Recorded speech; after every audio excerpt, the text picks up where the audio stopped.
possible amendments to the Nevada Gaming Commission regulations regarding, without limitation, hosting centers, cloud computing services, and cloud computing service providers.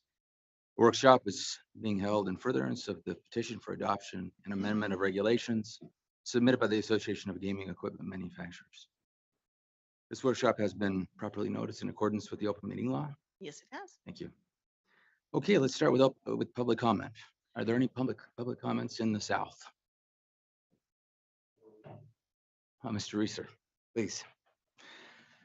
Good afternoon, Chairman Gibson, members Caceres and Watkins, Madam Secretary, staff of the board. Dan Reeser with the Association of Gaming Equipment Manufacturers. We have been working assiduously with the technology division and Mr. McGaw. We have reviewed the proposed changes they have and are supportive of them. And what we would offer to do is stand at ease when you get to your staff presenting those, and be happy to answer any questions about the changes and revisions. But we believe that substantively all of the subject matter issues that we wanted addressed in rule has been, and more. So we're very pleased with the effort and endorse this set of regs. Thank you, Mr. Reeser. Is there any comment in the North? I don't see any. Okay, so this is a regulation a long time in coming. There was a petition brought by AGEM that was subsequent. Well, we internally at the board have been talking about cloud services for a number of months intensely, just because it's such a basic part of modern day computing. And we wanted to open up the technology space to the point where our gaming manufacturers and also our brick and mortar casinos were able to take advantage of. And so that this is the subject of that that effort in conjunction with AGEM's petition for regulation amendment. And so with that, let's have, I'd ask Senior Dag McGaw and Dan Reeser, Mr. Reeser, on behalf of AGEM, to please go through the proposed changes. And Ms. McGaw, do you want to? Thank you, Mr. Chair. Thank you. Good afternoon, Mr. Chair, members of the board, Madam Secretary. For the record, I am Senior Deputy Attorney General Ed McGaw with the Attorney General's Office, here today to present the board's proposed alternative draft to AGEM's proposed language. If it pleases the chair, I'll briefly provide a synopsis of each of the proposed sections. All right. Please note throughout the draft, the board proposes many non-substantive changes to the regulation. These are intended to bring the regulations into compliance with the current regulatory format rules recommended by the Legislative Council Bureau. To save time, I will not discuss those in my affirmative presentation, but we'll be happy to answer any questions that you may have regarding those changes. There is one typo that needs to be corrected on the board's draft. It's on page 4.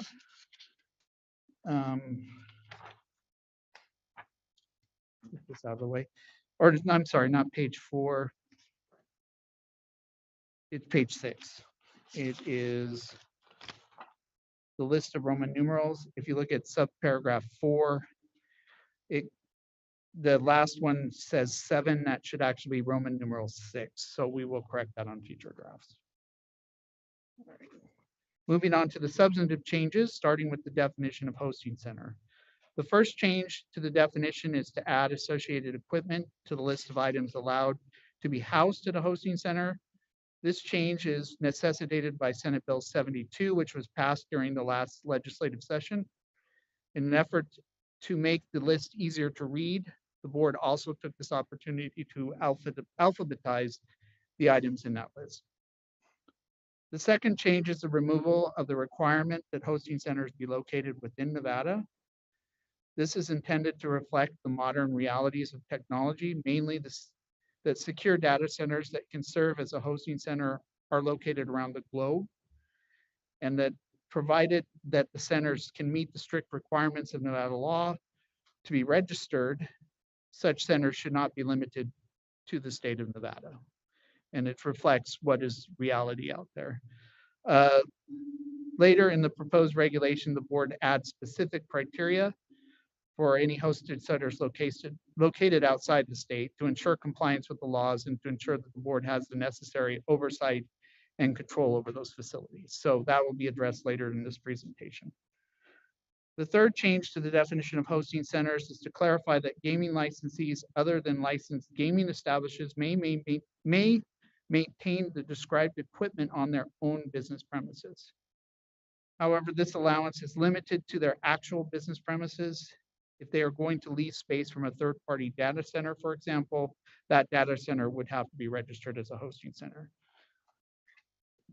The last change is to clarify that a cloud computing service provider may maintain the equipment it uses relating to its cloud computing services on its own business premises, provided such premises meet the requirements of the reference provisions of the regulation. Moving on,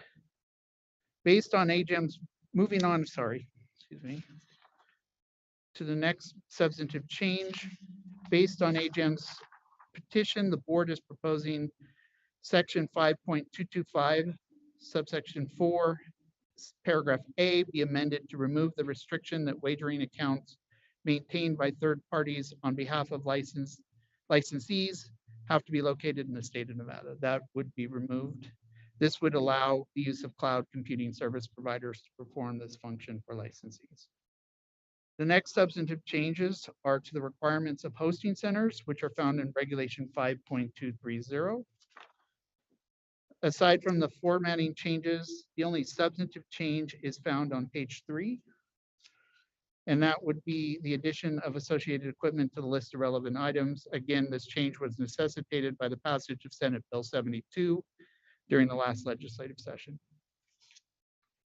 Moving on to page 7.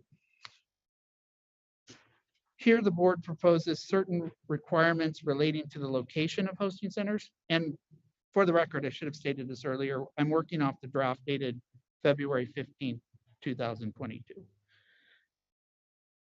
As I stated, these are the certain requirements relating to locations of hosting centers. The main theme of the section is that the location of the hosting center must not infringe on the power of authority of the board's oversight over that facility.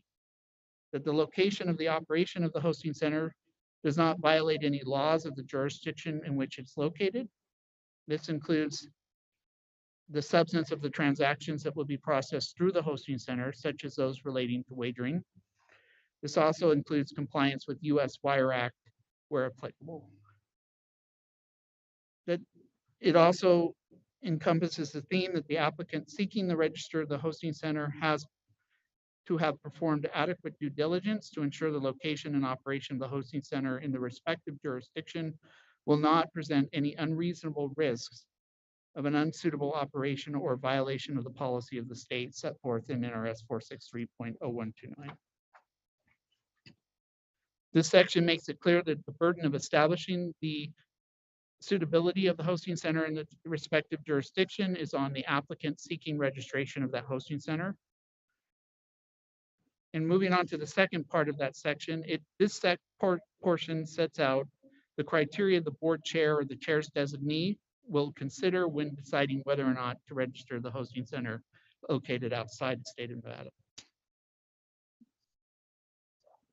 Lastly, as a standard practice, this section provides the ability for an applicant who has been denied registration to appeal that decision to the full board or commission. The next substantive changes are to section 5.235 of the regulations, which start on page 9. As with previous sections, the changes included the addition of associated equipment to the list of items that can be housed at hosting centers. In subsection 1, the board clarifies that the relevant items that can be housed at, that relevant items listed under that can be housed at hosting centers may be housed at more than one hosting center, that it's not limited to just one, provided that each one is registered with the board or in subsection 4, the board recommends imposing due diligence requirements on the licensees utilizing registered hosting centers. These include verifying that the hosting center will not have access to the data contained on the items housed at the hosting center and that the types of transactions to be processed at the hosting center do not violate the laws of the jurisdiction in which the hosting center is located.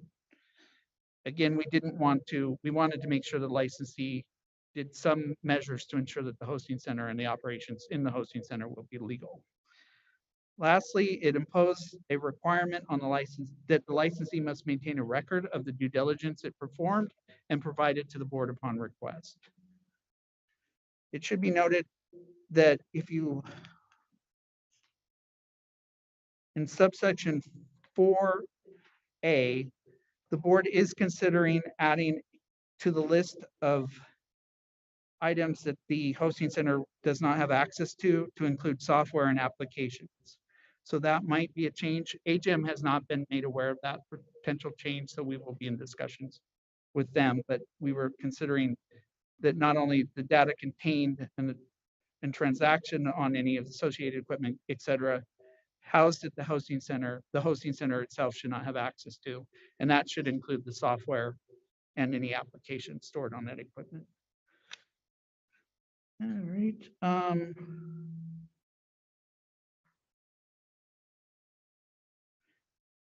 And that is it for hosting centers. Now moving on to the requirements for cloud computing service providers and cloud computing services. Oh wait, if we could go back to hosting centers really quick. One other final note is that the board is considering adding a certification standard to the hosting center, similar to what it is requiring or proposing for cloud computing services in section 5.242, subsection 4, paragraph B. Again, this change has not been discussed with AGM, but the board is considering that change. All right, the first change is the amendment, let's see, on page 10, amendments to section 5.240 of the regulations. The first is to add a definition for cloud computing services. Please note that we intend to make one change to this language as presented to modify the reference to the Nevada or the NIST. Based on that change, subparagraph 2B1 will be reworded to read, consist of the following as defined by the National Institute of Standards and Technology, NIST SP 800-145, and as further explained in NIST SP 509 or 292. It was felt that was a more accurate and correct reference in that case. This definition of cloud services cloud computing services is tied to the services defined by the National Institutes of Standards and Technology and provide for software as a service, platform as a service, and infrastructure as a service. The definition goes on to make it clear that the services do not include the performance of any service, action, transaction, or operation that would otherwise require a gaming license or registration, other than a registration as a cloud service provider. This is to make it abundantly clear that the licensee cannot outsource its gaming operations to a third-party service provider. All activities requiring a license or registration must be performed by the license holder or registrant. The next change is the adding of a definition for cloud computing service provider. This definition refers to the definition of cloud computing services for the types of services the person can provide. It refers to section 5.225 for account wagering and 5.242 for the specific requirements relating to cloud computing service providers. Lastly, as with the definition of cloud computing services, it makes it abundantly clear that cloud computing service providers cannot perform any service, action, or transaction that would otherwise require a license or registration. Moving on to page 11. Here the board adds cloud computing service provider to the list of service providers. And if we move on to subsection 3 and 5, here the board is recommending that not only that licensed manufacturers be exempt from registration, but that also manufacturers of associated equipment that are registered with the board also benefit from that same exception. provided that the services provided in both cases are support for products that the licensed manufacturer, the registered associated equipment manufacturer, their own products. Mr. McGuire, can I just intercede here quickly? For purposes of the board's record keeping, and so that we can, when we do a SQL query, we can pull up anyone who's involved in cloud service provisions. I'd like to include, or in a subsequent draft, some kind of notice that's happening. They don't need to register to say that this is fine language, but I'd like to know that they're doing it. So like if a manufacturer, licensed manufacturer or a registered manufacturer of associated equipment were to provide those services, they Right, would I mean, have one some sort log of constantly notification changes. requirement to the board. There might be an update in the standards, for example, and yeah, I just want to make sure that we're able to query that group in Yep. particular. Licensee's going to use, they have to. Okay. Subsection 9.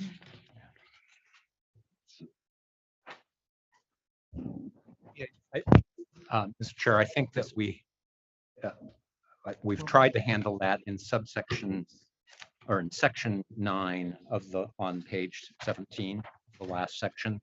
When a state licensee is going to use a cloud computing service, they have to issue to the board a report saying, Perfect. we're going to use this cloud computing service, and this is what they're doing for us. Thank you. That's perfect. Would you identify yourself, please, for the record?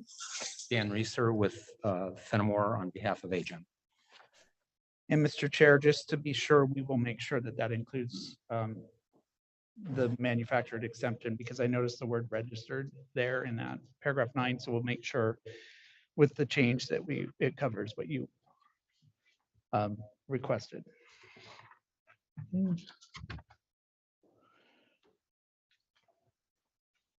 Next, on page 15, the board modifies the new section proposed by AGEM that sets out the specific requirements relating to cloud computing services.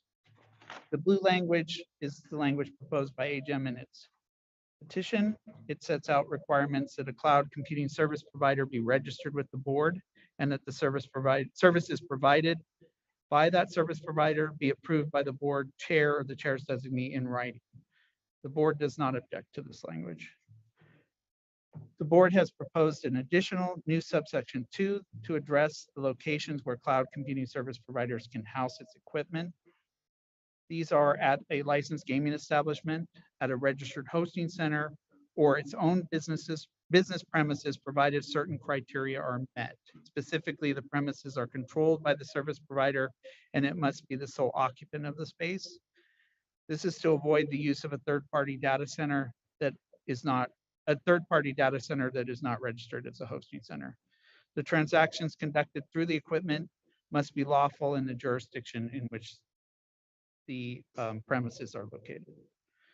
The business board further adds provision that state that a cloud computing service provider must be the sole operator and administrator of the equipment, and that the sole provider of the relevant services. Again, this is to avoid the cloud computing service provider from outsourcing its services to a third party. Subsection 4, as drafted by AGEM, sets out the application requirements. The board did add reference to specific provisions of the ISO/IEC that apply. And the board further added a requirement that the cloud service provider applicant provide certain information related to where the equipment will be housed. Subsection 5 provides for an additional information to be provided by the applicants for registration. This language was suggested by AGEM, and the board has no objection to it. Moving on to subsection 6. This subsection sets out the obligation to inform the board of the material changes to the information provided as part of the application for registration. Again, this is AGEM's language, and the board has no objection. Subsection 7 provides the board chair or the chair's designee the ability to waive certain provisions of the section or provisions of the section. This is similar to the waiver provision found under hosting centers. This is AGEM's language, and the board has no objection. Subsection 9, the last subsection, imposes a requirement on gaming licensees who utilize a cloud service provider to inform the board of what services it intends to use the service provider for and any material changes thereto. This is similar to the language in the hosting center requirements. And again, this is AGEM's language and the board does not object. With that, I conclude my presentation and would be happy to answer any questions you may have. Please note that Chief Barbie is present and he can answer any questions on the technical side. Thank you. Thank you, Mr. McGaugh. I turn it over to my colleagues for questions, please. Jump in. Thank you, Mr. McGaugh. You're gonna run off? I was And gonna if I sit can just down. quickly I'm note, comfortable over The there. next you. person up is going to be Mr. Reeser. I'm going to ask him for a history and why AGM proposes. Okay. Amendment. So, Do you want to do that first? well, yeah, I would. Let's have Mr. Reeser come forward, please. If you could just give us an overview of why AGM thinks this is an important change, why you propose it through repetition, how it's going to assist us in making things more modern, and so on. Thank you. Mr. Chairman, members of the board, Dan Reeser with Fenimore on behalf of AGEM again. As we set forth in the petition that we filed in November, 11 years ago, the legislature passed the hosting center and the service provider statutes that allowed the board and the commission to promulgate regulations to allow those functions to be off the premises of the gaming establishment and in dedicated spaces here in Nevada. Fast forward, at the time, the cloud existed, but was in a very early stage of broad commercial use by government, industry, and academia. Fast forward 11 years, as we pointed out in the petition, that's changed. The Department of Defense is using the cloud. Many of the competing jurisdictions that allow gaming are allowing licensees to put technology in the cloud. It's broadly used by academia. Even little law firms like Fenimore use the cloud for virtually everything. And it is a part of the technology that is driving two things in particular, speed of processing and cost. Because the cloud providers, usually through a subscription service, can have a ubiquitously available data centers. They, upon a request by a subscriber to conduct a process, access information, whatever, it will find the least cost, fastest method of achieving that through interconnected virtual locations.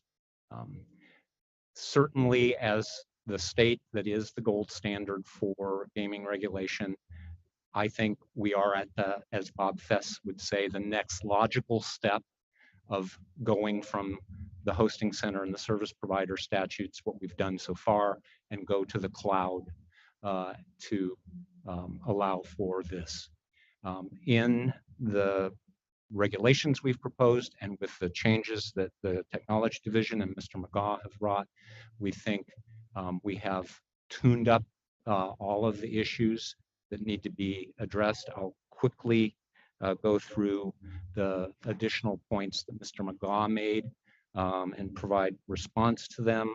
And then if I have not made the record you want, Mr. Chairman, you can tell me and I'll make again. The first, as I recall, was at page 9. Mr. McGaugh indicated in 5235, subsection 4, the board is, the technology division is considering two additions. The first is that software and applications be included in 4A. We have absolutely no difficulty with those or any opposition to that. Frankly, hosting centers like cloud operators should be agnostic to what is running across their systems. They're not supposed to be in there interfering or using them or touching them. That is provided to the subscriber to do that, to have control of that. Unless they've, of course, in some instances, I'll give an example for law firms, for instance, for record management, we may have outsourced that to them as well, but not in this context would that be appropriate. Second, in 4B, we also don't have any difficulty if a certification is required, similar to the certification that we're using for cloud providers. We would just want to see what Chief Barbie selects as that, make sure that we're in agreement that that's the best test to apply. And that was part of the discussions that went back and forth between AGEM and the technology division was, are we getting the right NIST here? Do we have the right ICOs cited? So at page 10, Mr. McGaw indicated in the definition of cloud computing services, the addition of 800.145. We're in total agreement. That was the NIST that was attached to our petition. And so we're in agreement that it should drive the definitions, but we're also in agreement with the suggestion made by the technology division that NIST SP 500-292 should be a reference point here because to put it in Chief Barbie's words, it takes the definitions and give meaning to them in a kind of a common sense, common English. This is how this works. And so we think the two NIST publications together are a more robust approach. And then finally, that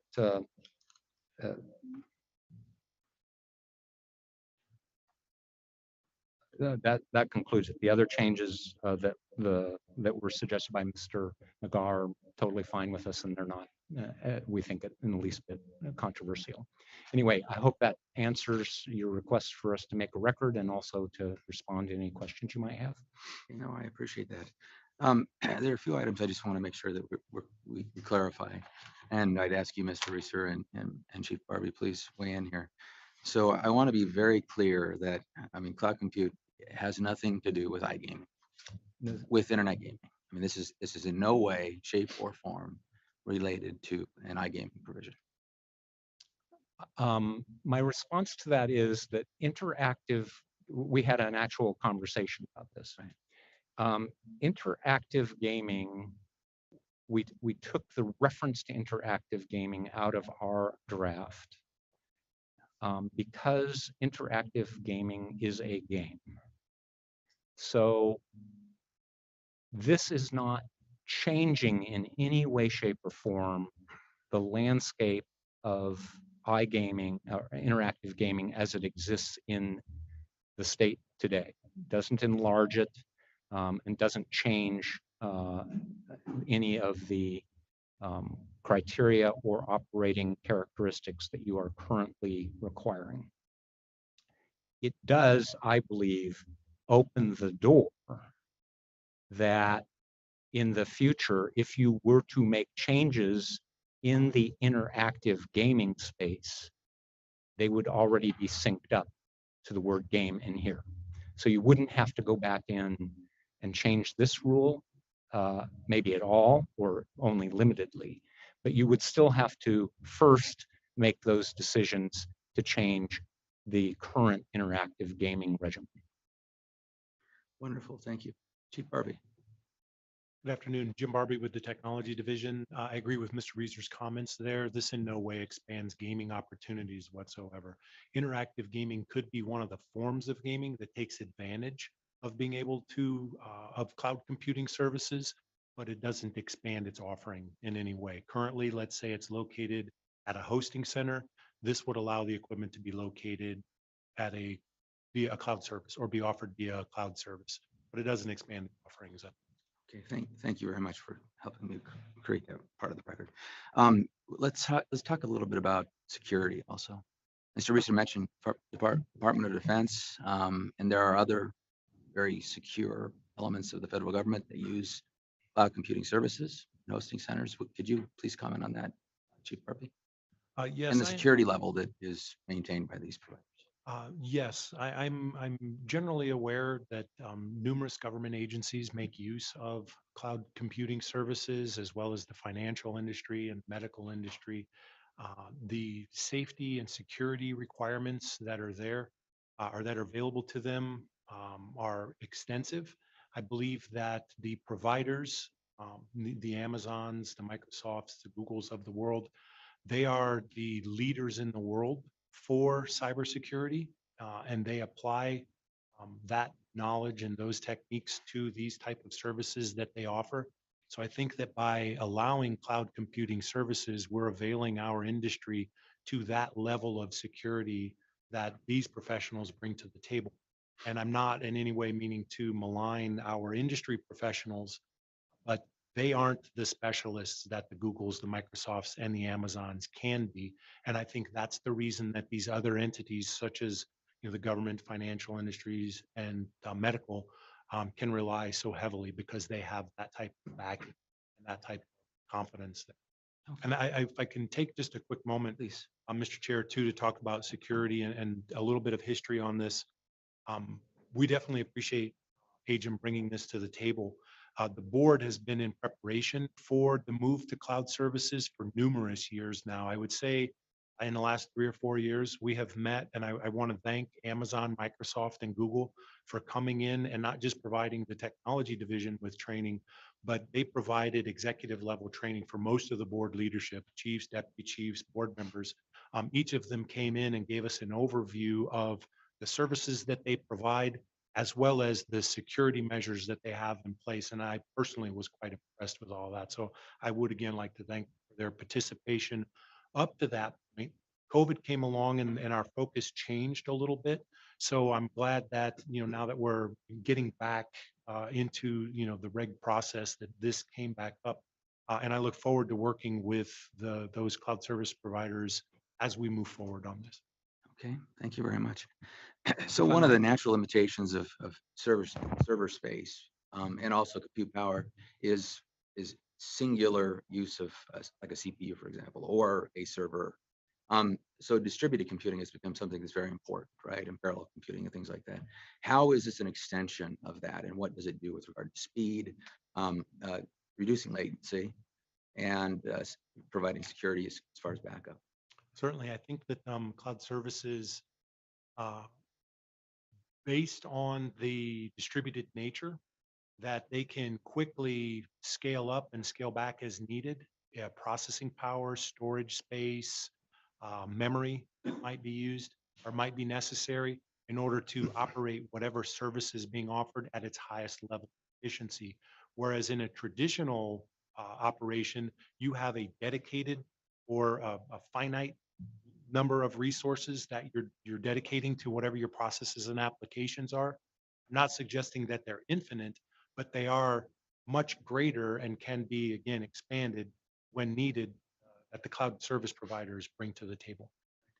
There's discussion in this draft, if I can just point this out, of hosting centers being in different jurisdictions potentially, and being involved in serving up a single service or a single, say, a game. Could you talk about load leveling and how cloud computing service providers, how they operate? Certainly. At its fundamental, load leveling is during, let's say, peak traffic, let's say during the Super Bowl. Wagering activity has increased to the point that I'm stressing the resources that I have available to me in a fixed system, as I was mentioning a moment ago, those limited resources. Perhaps I'm at the peak of that. Load leveling would allow me to balance that processing off to another server or another data center, or with additional resources. I can add more resources to it. Now that's load leveling from the aspect of just processing power. There's also load leveling that has to do with like network load, that I can dynamically reconfigure my network to ensure that I have the lowest amount of latency, for example. And these are the services that cloud computing services providers will bring to the table as the value add. That not only can they scale up your processing power, but they could ensure that you're going to have the minimum amount of latency. And how they're able to do that, and just pick Acme as a cloud service provider. Acme may have 4 or 5 data centers that are under their control. They will pick who has the available bandwidth to handle either the entirety of the transaction or portions of the transaction, and balance that amongst those locations, so that to the end user, it's going to seem as if it's just a single and to whomever is subscribing to that service, they won't know necessarily. They will have a general idea of, let's say, which zone these might be occurring in, but they won't know that this portion of the transaction happened in, let's say, Northern Virginia, and this portion of the transaction happened in Austin, Texas. That's all transparent, and that is the value add and one of the selling points for cloud computing services. Thank you very much. So my final question in creating, well, in this preliminary part of the discussion, creating a record, is back to security. So let's say we had a licensee, best case scenario, they are cutting edge as far as their technology, servers, cybersecurity, and so on. There also may well be, and I think we understand this, those that aren't able to maintain that level of of security. And so on the whole, is it your opinion that this makes security in the gaming industry greater, stays the same, or weakens? My opinion is that it is no less secure, and that I would lean towards it's going to be more secure. As with any service, there's going to be a menu that you could subscribe to what that provider is going to offer. Beefing up your cybersecurity could be on the menu. At the end of the day, though, the operation of your portion, like let's say you were using a platform as a service or infrastructure as a service, that they were just providing the hardware and you were managing all of your own firewalls and whatnot, the risk is equivalent to if you were managing it at your own facility or a colo. It's no greater or less because it's in the cloud. However, that is a service that the cloud providers may offer, is to manage, like let's say it is back to infrastructure. If they're managing your network, they can be the ones who are establishing certain firewall rules and whatnot based on their expertise to block nefarious intent. And then they also have control over the transport layer as well, and they can be filtering out some of that activity that's coming into their service or their infrastructure. So I think in my opinion, it's no less, and I would say that I lean more towards it is more secure than what can be offered if an operator were operating it by themselves. Well, I guess my point was, thank you for that. And in particular, those licensees that aren't able to maintain or don't maintain the highest levels of security and a product, like a server, for example, for them, insofar as they use a cloud service provider, that will be a great assist to them. It will, yes. Now that I fully understand your question there, yes. Let's take some location who might not have, and again, not maligning the location, but they might not have a savvy of an IT department. They can simply subscribe to a platform as a service model, and have Acme, who provides that service, be the ones to ensure that it's running optimally, that all of the patches and security updates are being applied appropriately, and they can act, in a sense, as the security portion of the IT department for that licensee. So yes, for an entity that may not be as savvy in the IT department, they can take advantage of these type of services, and it will bolster their security. Thank you. Those are all my questions, please. And thank you, Mr. Reeser. Turn over to my colleagues, please jump in. Sure. Thank you, Mr. Reeser. You mentioned some of the other markets that had already allowed for their operators to avail themselves of cloud computing.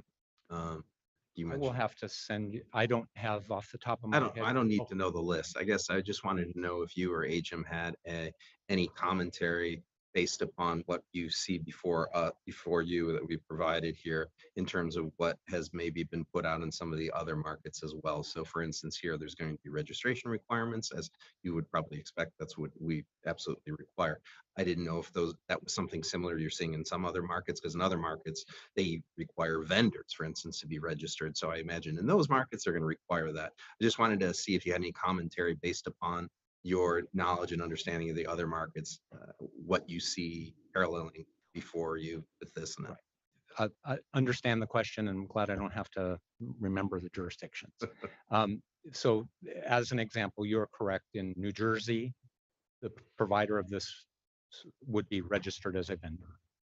In other jurisdictions, it is my understanding from conversation. So it's not it wasn't a systematic investigation that I conducted, but it appears that some of it may be just a administrative approval and it's not done in anything but their existing scheme of regulating that particular service or provision. So my sense is that what we are proposing here will be at the top level of what would be required by other jurisdictions relative to cloud. I am not aware of any jurisdiction that has gone down the licensing route. So it has been registration, vendor review, or I don't want to say, I'm not saying, to quote Chief Barbie, not denigrating, but kind of one-off administrative approvals.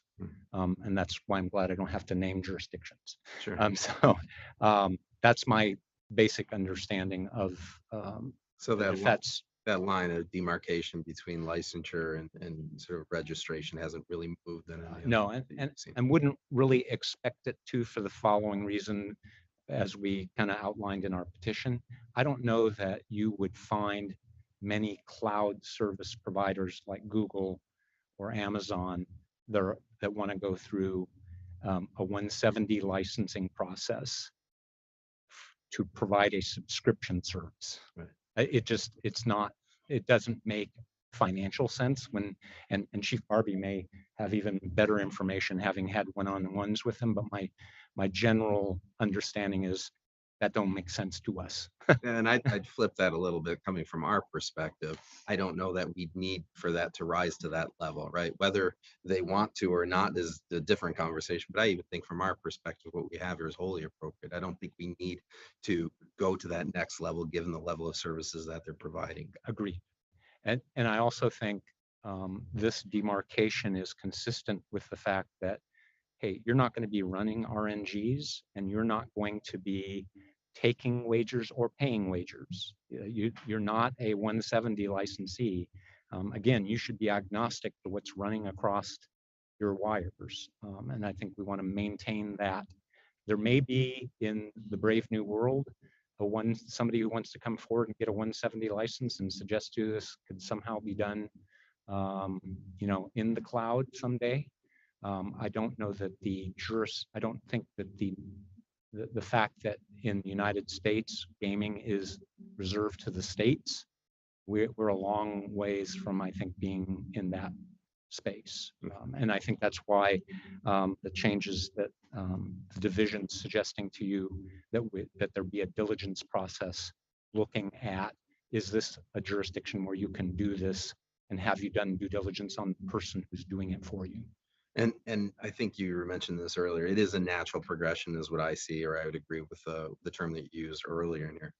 And what I see that we've done here is we've really taken the existing model already that we have for the registration of the hosting centers and just broadening that out to the realities of beyond the borders of Nevada. And just by saying beyond the borders of Nevada, it then therefore requires additional changes in here. Correct. And then we also have the additional cloud computing service provider registration category in there as well, which again, it's part of the realities of where we're at in this day and age, of allowing our licensees to avail themselves of better products and services that they're frankly not the experts in, nor do they seek to be, so they can avail themselves of the experts in that space. We're talking about some of the benefits that they have there.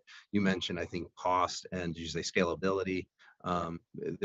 Security was already just mentioned, as Chief Barbie was talking about as well. Business continuity with disaster recovery. I don't know that we touched upon that. There are all these other ancillary type of benefits that are provided by allowing our licensees to avail themselves of these services.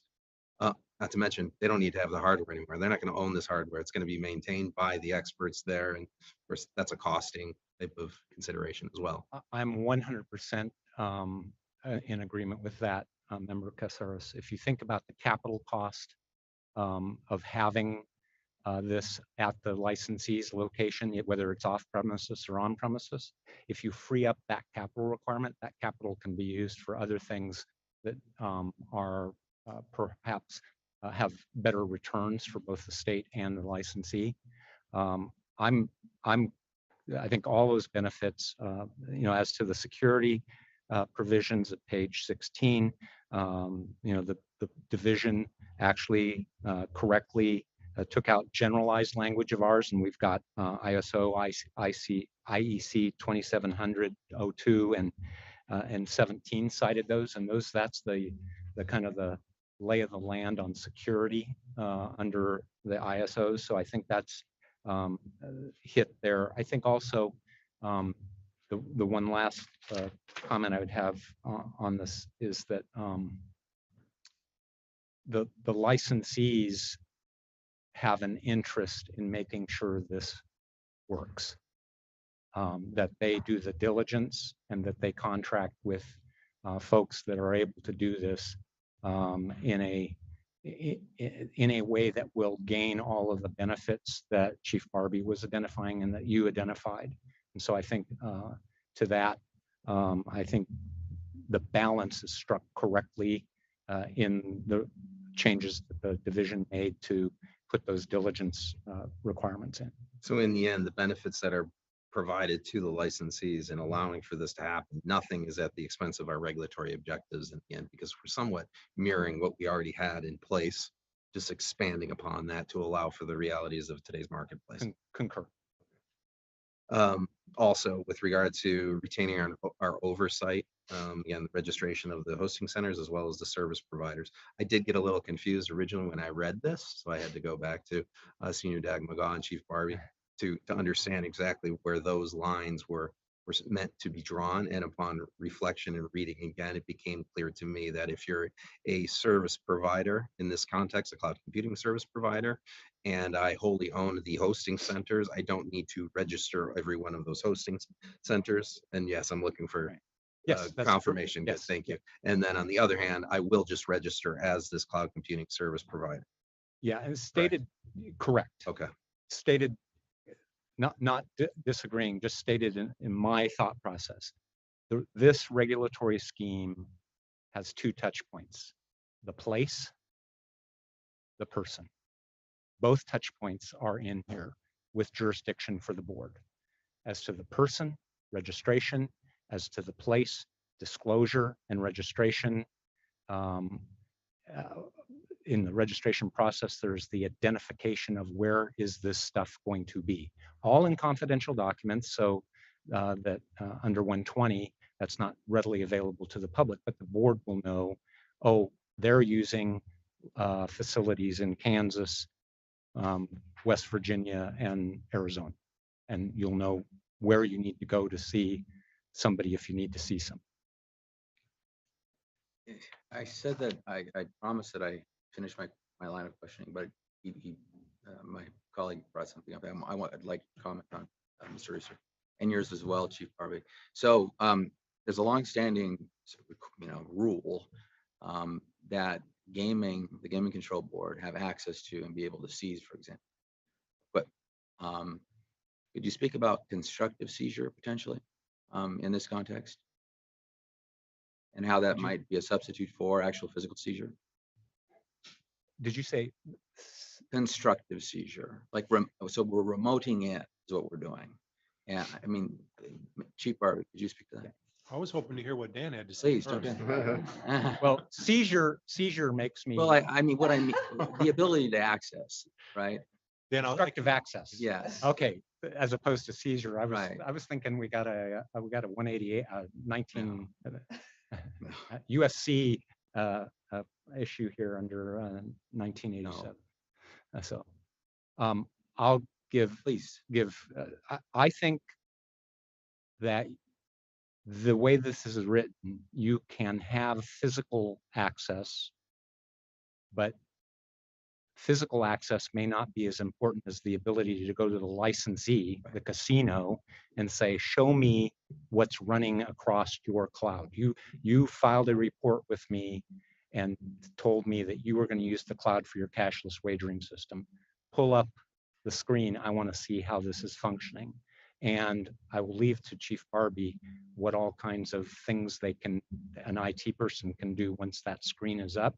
I've seen what my IT people can do when they seize my computer and start doing stuff with documents. So I'm assuming that same ability using the C's word. But I think, yeah, you have both, you have virtual electronic access. You also, if you needed it, have physical access. But I think the physical access with a cloud computing provider is not probably as efficient as the virtual is. Thanks, Dan. I just wanted to hear what Dan's answer was going to be. No, he wanted to see how I stumbled. You not did a being good job. technical. No, you did. I generally concur with what Mr. Reeser said. Constructive seizure and physical seizure, potentially could we? I think that the law may allow. Would we though, or is that the reality of today? No, I don't think it is. When you start talking about platforms that are running in the cloud, they're running, I'm going to use a term of a virtual environment. We really could go in and just take a snapshot of that virtual environment and load it up on a piece of hardware here and have the exact same thing in our Image. facility as that's running there. And I think all of that can be done remotely. So You could access the code, everything else, exactly, right? So we are as not- though the physical machine was sitting in your office. exactly. I do not believe we're limited at all in our powers and authority by having the service run from Arizona, from a data center located here in Nevada to Sydney, Australia. Although I would probably want to go to Sydney, Australia and verify. But that being said, that no, I feel confident and comfortable that all of the statutory requirements are met and that we virtually can capture, seize, audit, whatever we want to do, given my understanding of the environments as they are now. And one amplification, and it's easier because you have unquestioned jurisdiction over the state gaming licensee, who that's where you're going to go and get the snapshot from. It's akin to how you do covert review of what's inside of a gaming device, right? Exactly. By analogy. Just a couple of quick follow-ups. Then on the registration of the cloud computing service provider, in there, we make pretty clear that they can't cross that line over into the operational side of things without getting a license first, right? There's no ambiguity there. No ambiguity there. What that means, okay. I think Dag McGaw made additional changes to make sure that's not going to happen. Oomph that up, okay. And then the suggestion that Mr. McGaw had made on the record with regards to a standard for a data center certification. You did mention on the record that you're okay with looking at what that reference may be, right? The Yeah. appropriate. Oh, yeah. Yeah. We get that would be in parallel with what we've done on the cloud computing side. We just haven't seen what particular standard we're going to incorporate by reference. But Mr. Katsaros, I can address that. Mr. Reeser, the same standards that we put in 242-4B, this references to 27,001, 27,002, You're and gonna 27,000. drop those? We'll move those over to hosting center. perfectly good with that. What's good for the goose is good for the gander. Right, because you can see the break there. You could have a service provider registered, but not the hosting center necessarily Correct. being registered. Yeah, and that's why we thought certification is appropriate. We just didn't know what standard was being thought of. Fair enough. Yeah. And I'll defer to Chief Barbie as to whether or not that's the appropriate site. No, we're good with Certain those. it is. Those are the security that the ISOs and the specific security requirements are the industry standard. The one other thing I wanted to say is that to your question, I forgot to say it. One of your questions, the regulation, in our view, puts hosting centers and cloud computing providers now on equal standing because they both have been untethered from a jurisdictional requirement. So they're free to compete either as a dedicated or a virtual service.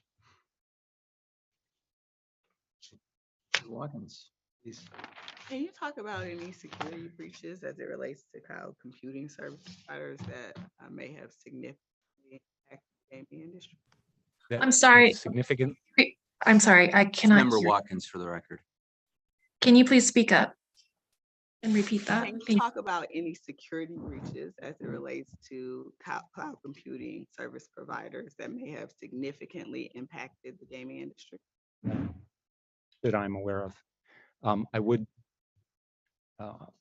because I also practice in the financial services industry, there have been cloud computing there have been aspects of cloud computing that contributed to people with laptops that they lost in the airport and accessibility to bank records of customers, depositors.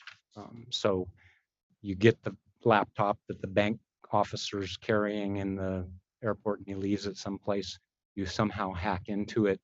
He's using that laptop as a portal to a cloud computing service that has the records of bank, some banking records in it, and some of those are in the cloud, and now they're able to access it. That would be analogous to being able to get in the back of the house of the casino and get to the server and the computer interface that the gaming licensee is using to put things into the cloud, which would be pretty difficult in my view. But I'm not aware of any in the gaming industry. Chief Barbie, are you aware of any? Member Watkins, I can't speak in absolutes, but I'm not aware of any that specifically were targeted or impacted the gaming industry directly. I am aware that there have been security breaches with cloud services or cyber incidents with cloud services. It's a highly exposed area. And they potentially have tangential impacts, as Mr. Reeves was saying, maybe it was in the financial industry or whatnot. But I would say that as far as cybersecurity, those type of incidents, that the cloud environment, those service providers are the leaders in the world as far as cybersecurity goes. There are people that make sport of attempting to try to find weaknesses in those. So they're constantly monitoring for any type of cyber incident, cyber intrusion or whatnot. And unfortunately, it's just the nature of there is no absolute security with any offering. I would say that at the level that cloud service providers provide their service, that is the most mitigating level, though, of cybersecurity risk, because this is something that they deal with. It's a constant factor that they have to take into consideration. So just to boil that down, absolutely, I couldn't say if there was one with directly with gaming. Has it happened with cloud service provider? Yes, we've read about that.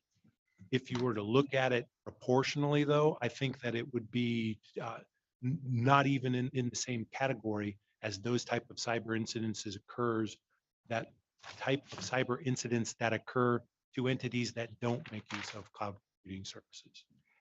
I'd like to amplify in a space that you recently were in before you joined the board. The ABA and most state bar associations are debating, and some have already come to a conclusion, that law firms may be in violation of their ethical duty to maintain security if they do not have adequate investment in their own computer systems and are not using cloud. For my firm, as just an example, that drove us to the cloud. So I think, client confidences, mining what's going on in a major transaction at a firm like Jones Day, an international transaction, those kinds of issues. So I can speak in the space where I'm a manager, what drove us there.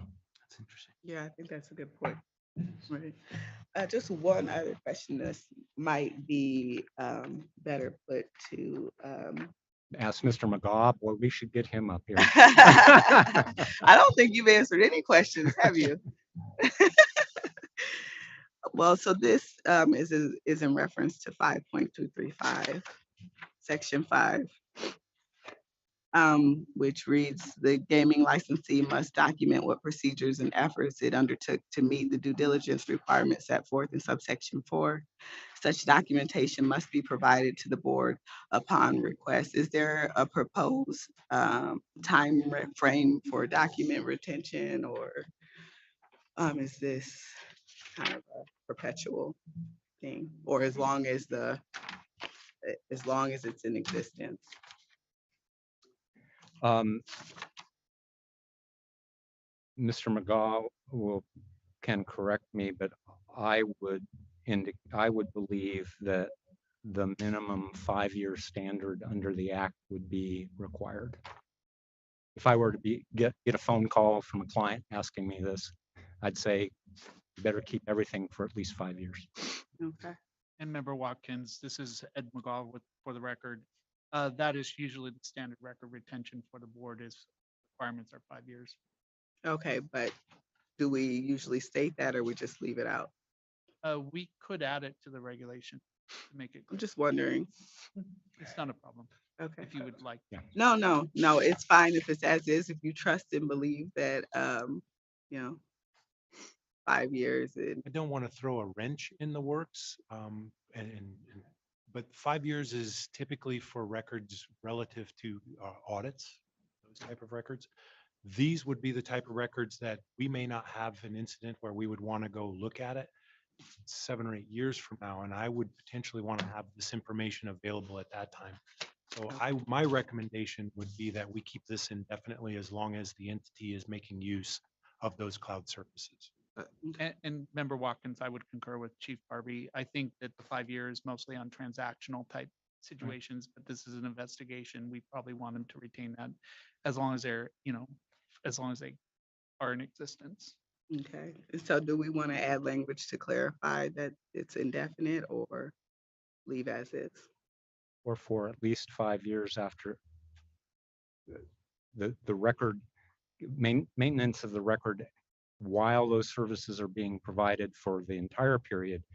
And you may want a 5-year tail to comply with the general records requirements. Just so I understand, Member by record, are we talking about, some kind of change list, or what are we talking about here? We're talking about the due diligence that the licensee okay. performs to under that subsection.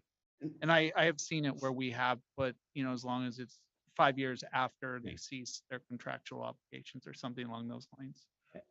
The reason I thought 5 years was appropriate is we are talking about a diligence record that theoretically went to the compliance committee. They saw that it was done and reported in minutes. That's what my thought process is of what this is.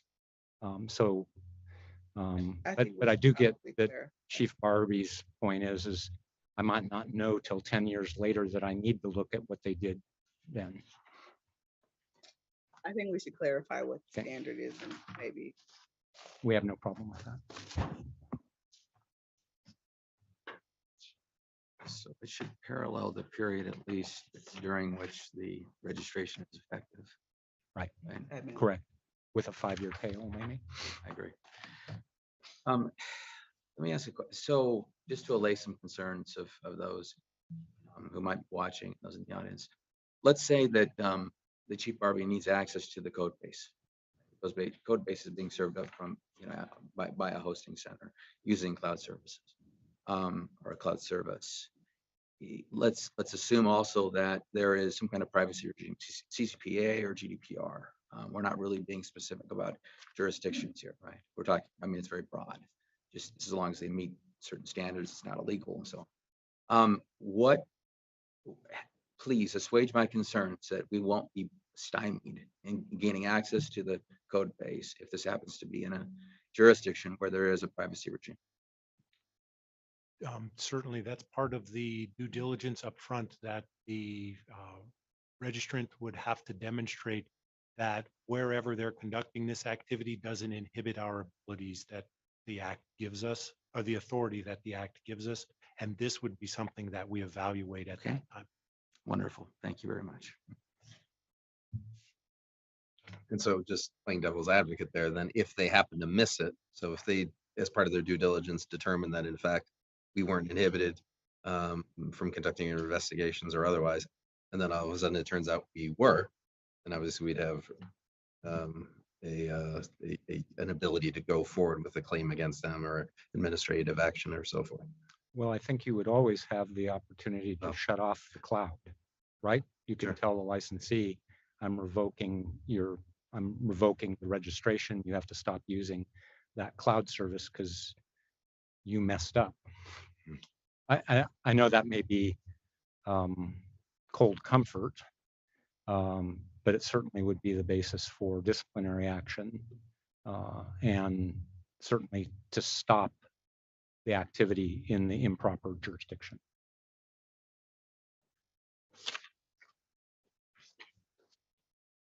Please. No further questions for me. You've done a Thank you. remarkably good job, Mr. Reeser. I am impressed. I've known you for many years and didn't know you were a computer expert, so I appreciate. I am only such a much of an expert as other Well, people if make you me. weren't before, you are now. So thank you. Thank you. That was a very good presentation. Appreciate it. Thank you, Mr. Prater, as well. Okay, so I think we've covered the primary concerns that we all have. Do you have any?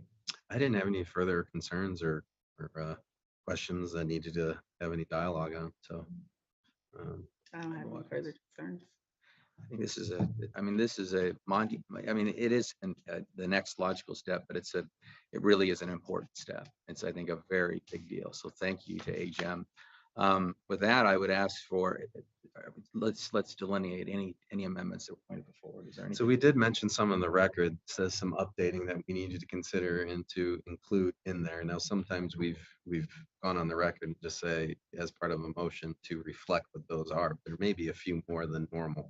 So I would, Mr. McGaugh, do you have a list that is adequate to allow us to just make a general reference? I believe so. Okay. There is one question I did ask. I don't know if it was brought up, but I think Mr. Reeser brought it up that the service provider shouldn't have access to the data. Did we want to include a provision similar to what we have with hosting centers regarding the data that is transacted on the systems themselves? Or for cloud service providers, or because I believe Mr. Reeser, he might correct me, but we were talking about the data center not having access. And we Yeah. were including the word software or application or considering that. well, I thought like the data that is transacted on, The data as well, yeah. okay, Because that's already in there, right? It says data or data. So it's not just code base, it's anything. Yeah, it's derivatives of, it's everything. So. but we would want the same provisions Right. for cloud service Yes. providers limitations. Yes. And we need to verify that that is in our draft. Yeah. And Chief Barbie, is there concern there? Do you happen to know? Cloud service providers access to data, derivatives of data after computation on the data. No, on the I don't code. have a concern. I think it's a safeguard to put in there. But my understanding of the way these services are offered now, that's not a possibility. Mr. Eberwein, do you have anything for the record? I don't want you to sit back there behind your monitor. Just happy to be here. Thank you for being here. Okay. Yeah, and if I could point out, Deputy Chief Eberwein, we collaborated heavily on this with McGaugh.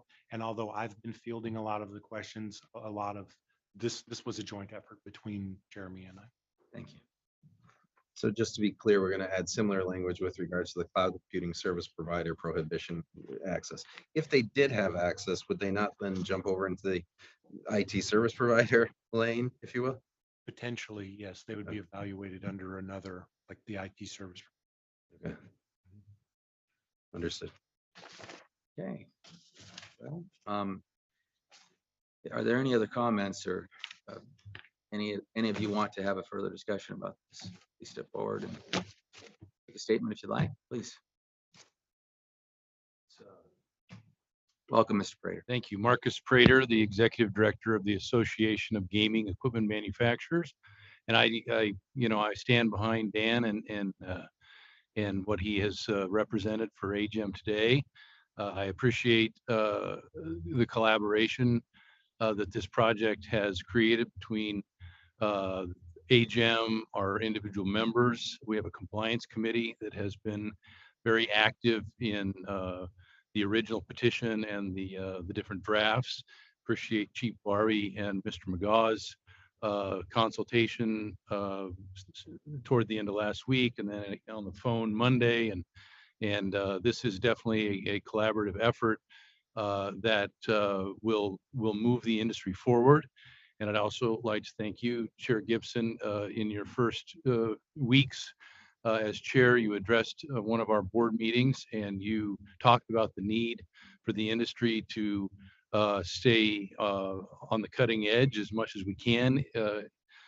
Certainly with Nevada representing the global industry, and you've lived up to your word, and I want to personally thank you because the proof is in the pudding, and this petition and this new regulation proves that the Nevada is on the leading edge, and there will be other technology issues to come, and we look forward to working with you on those as well.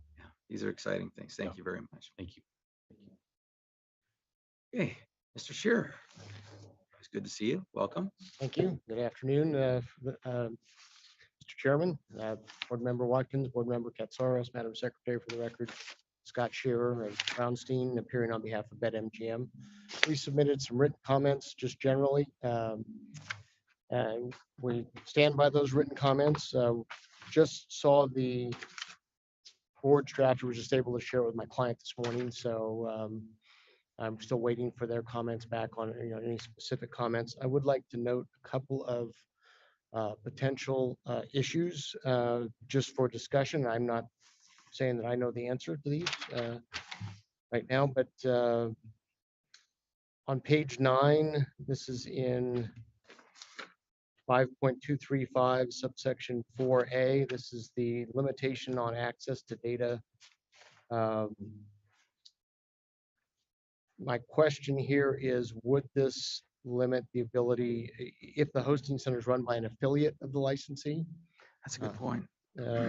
who might otherwise have access to that data, if it's a corporate affiliate or a parent or intermediary company, could they have access to that data? And should that be an exception to that prescription there? So just raising that for discussion as you look at potential amendments to this draft. So could you give me a specific example then? Because the hostings, if I was hosting this at my office space, I wouldn't be a hosting center.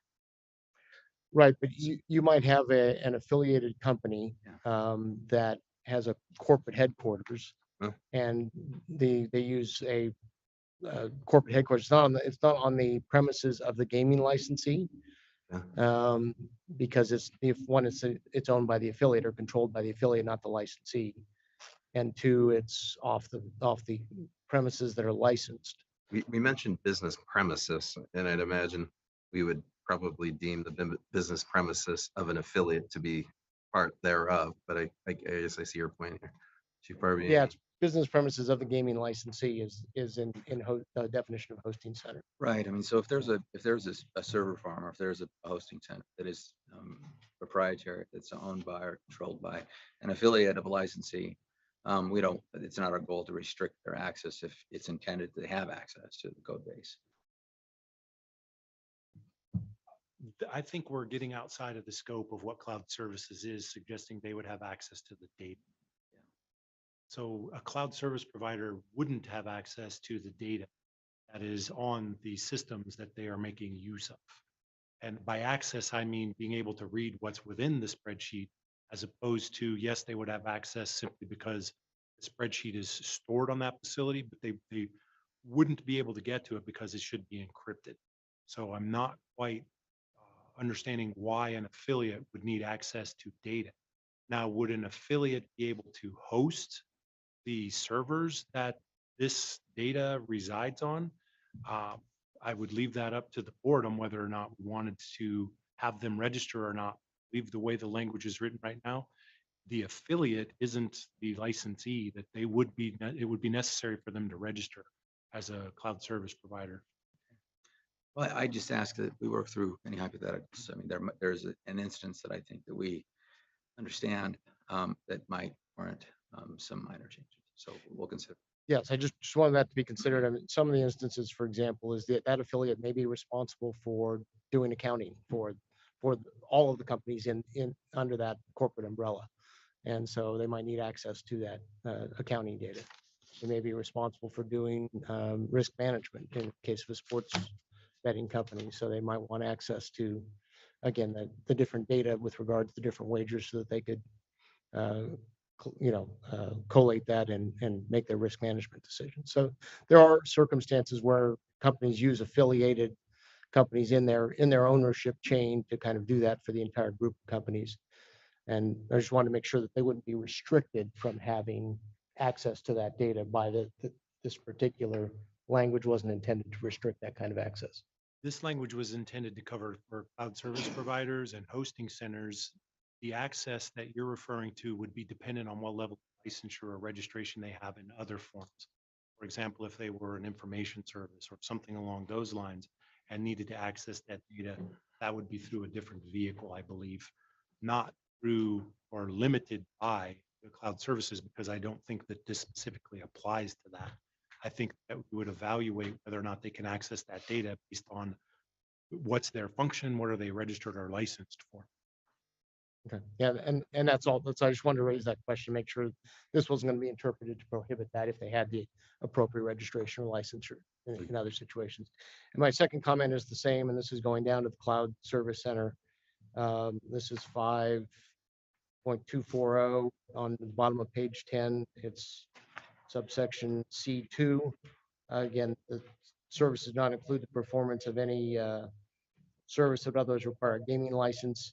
And again, this now goes to if they are the licensee, because business premises of gaming licensee is excluded from the definition of hosting center, but not from the definition of cloud computing center. So the licensee could have their own cloud facility theoretically. And the question, I guess, should that be an exception here where if it is actually run by the licensee, that this would not apply in that particular case. So just again, questions for thought. It's a good point. So it'd be licensee as licensee, running a hosting center. So licensee in that case could have access to their data. I'm envisioning the scenario, you have the licensee who is the gaming operator, and they have an affiliate that has the hosting center. Or they themselves control. No, here I'm talking about the actual licensee themselves being the cloud computing service. If it was a Oh. licensee, they would, gaming licensee who's offering gaming, then no, I don't believe that their facilities are excluded from certain functions within. If it's an affiliate of theirs who provides the location, I don't believe they are excluded from this. I'll defer to Mr. McCall, though. That would be correct. If the licensee is providing the cloud services, they're not providing them on behalf of a licensee, so they would not be a cloud service provider, they would just be a licensee. An affiliate of that licensee, however, providing that service would have to register as a cloud service provider because they are not licensed to in that capacity. Understood, yeah. And I just want to make sure that was, I mean, it's clear the definition of hosting center excludes the business premises of gaming licensee. I guess the interpretation you just gave with regard to the cloud computing center, cloud computing service, that wasn't clear to me in reading it. So I wanted to just clarify that, make sure we're all on the same page there. The third issue that I have is just with regard to the record retention discussion. If that's with regard to sort of the diligence materials, not really an issue because those aren't as data intensive. Yeah, indefinite for all records gets incredibly data intensive. So that would be a concern if that were the intention. So, and then the last point I'd want to make, just as somebody who is a Nevadan and a proud Nevadan, is we do have some incentives under the Economic Development Department for data centers. So if this regulation passes, I mean, these cloud computing services want to put one of their facilities here in Nevada, there are great incentives, and come on down. We'd love to have you. So thank you. I'd be happy to answer any questions. Yeah. I would just clarify that I wasn't referring to indefinitely in general. It was limited to the language in section 5 under 5.235. Great, thank you.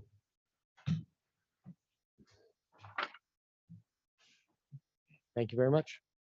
Thank you, Mr. Shearer. Okay. Welcome. Hi.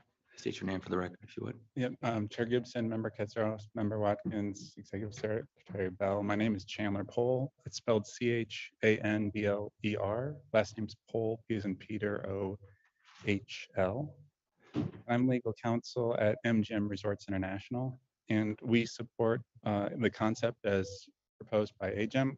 We haven't had a chance to fully review the board's proposed regulations, so we would like to take some time before we comment in substance on the proposed. Okay. One thing I'd say is that there's nothing that, I mean, our goal has been to mitigate risk to the state, protect our licensees, and ensure that they have access to the best technology they can get. So there's nothing, you can look at them, please, but I'd like to move forward as quickly as we can. That's what I'm- Perfect. We would like to as well. Okay. Thank you. Please, Mr. Reeser.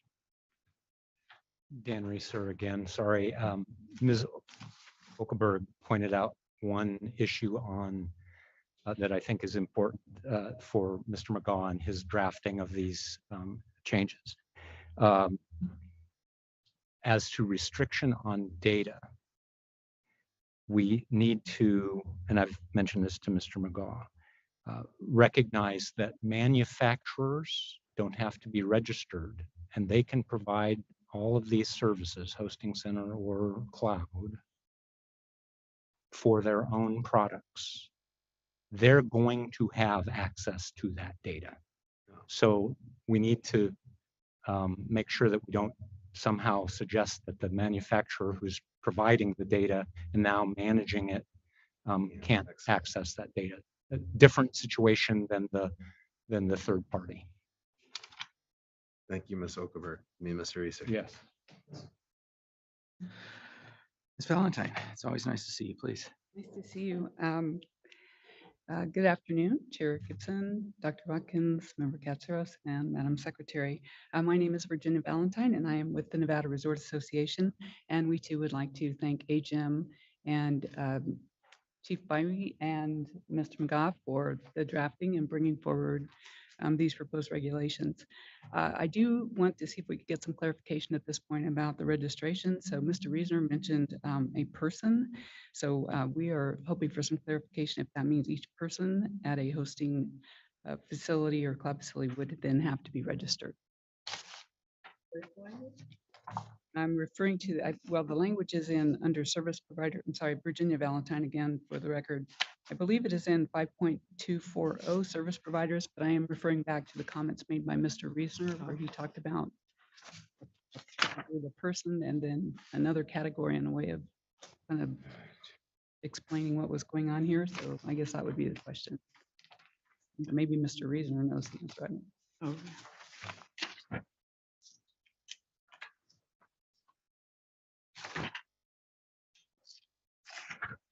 So, Mr. McGaugh, the question, what about the text that computer engineers, programmers that who NEEs that work for the hosting center? Registration requirement? Or did you intend just to capture the hosting center itself? I believe it was just under this version of the draft, it was just the hosting center itself, and that we could call forward anybody that we felt necessary. But I don't believe we had any affirmative requirement for associate or for registration of gaming employees. Is that what we're referring to? At this time, but maybe that is something the board may wish to consider. I think I concur with Mr. McGaugh. The intent is the person entity. Unlike other regulations where when we want officers and directors of that person, these do not provide, okay, for registration, you also have to give registrations of individuals.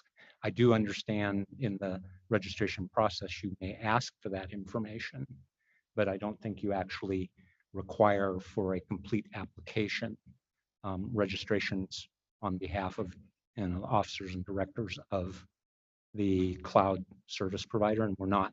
We think that would probably be not useful or effective. Our goal is not to over-regulate these hosting centers. It's a registration requirement, which is less, of course, than licensing. I don't know. I mean, if they're, let's say CIA or one of the intelligence agencies was using a particular hosting center, there might be a security clearance requirement. I don't know, but we don't want to impose our own, I don't think, at this point on the hosting centers. Well, hosting centers have a requirement on like reporting for the registration of reporting of key people involved in the operation of the hosting center. But as They're far not as service registered. providers, I don't believe this type of requirement is imposed on any of the service providers under the regulation, but Chief Barbie might correct me on. I was looking at who needs to register as a gaming employee along those lines. Currently, a hosting center, those employees are not required to register. That is correct. The employees themselves are not required to register as gaming, employees, but the ownership structure has to be reported to the board. So same thing with cloud computing. There was no intention for the individuals to be licensed, That's registered, correct? Once they cross over the barrier, the threshold in having access to the gaming applications, though, then we're talking work card permits, Well, then we would evaluate them under whatever particular. say an IT service provider. Exactly. Okay. Exactly. And, okay, Correct for the record. thank you. And that was Mr. Reeser. All right, we have a full audience. Is there anyone else who'd like to step forward and make comment? Mr. Badaba? I just wanted to make sure that you didn't have any comment. Okay, thank you. That's always good to see you. All right, with that, Mr. McGott, do you have what you need? I believe I do, Mr. Chairman. We have clarification that we need, On the proposed changes right? as of this date, yeah, we did. Okay, and going forward, you may have additional questions, and if things need to be clarified, we can, amend that into a draft that the commission could then review and vote on. That's correct. Any future changes to the draft would be reflected in a future draft. All right. Well, I'd Mark. like to move this forward. There's been a lot of work done on this, and if my colleagues are in agreement, ask for a motion. I'm in agreement as long as Mr. McGough feels confident he's got what he needs for the changes, but irrespective, we're gonna put out a draft anyway, right? And so that would be readily available for the, eyes of others and the experts out there to be able to comment again further needed before the commission takes action.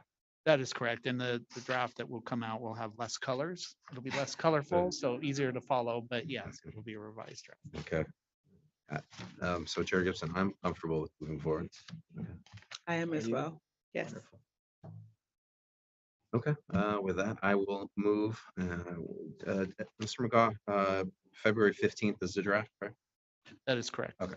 I will move that the board submit to the Nevada Gaming Commission for their consideration and adoption the proposed amendments to regulations 1 and 5 that are before us, draft dated February 15th, 2022, taking into account the changes as described on the record throughout this discussion, and along with the recommendation that any such adoption be made effective upon Nevada Gaming Commission approval. Is that sufficient, Mr. McGough? That is Member Casoris. Thank you. Okay, thank you. Thank you. Madam Secretary. Member Katsaros. Aye. Member Watkins. Aye. Chair Gibson. Aye. Thank you very much. So the final piece of our meeting is public comment again. Let's open it for public comment. I'd ask anyone who has a comment to step forward. Let's start in Carson City. Is there anyone in Carson City? I see no one. Las Vegas, you have a public comment, please step forward, state your name and make your comment.